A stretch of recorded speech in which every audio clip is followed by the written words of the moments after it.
Нова збор за работилница за готвење, за пеглање и за креативни игри со деца.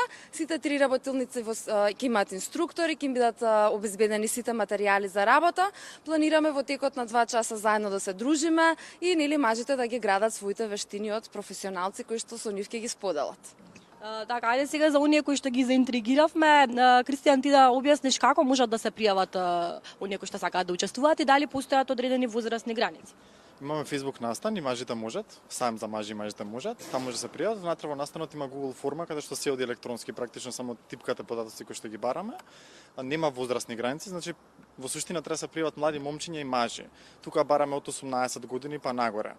Нели, во сразмерност на тоа што ги интересира, бидејќи има 3 работилници, може да изберат една од тие 3 и да се пријават.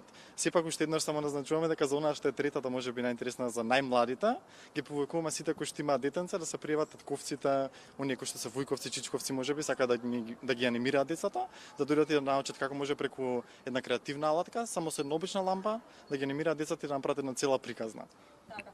Јас ќе го заокружам овој разговор со тоа дека денес во ова современо општество не е чудно да видиме маж како бутка количка со бебе, ниту пак маж како дома мие садови или ја вклучува машината за перење. За оние кои што сметаат дека не можат да се снајдат во сите овие женски поднаводници работи, нека појдат на овој настан и нека научат. Ви благодарам.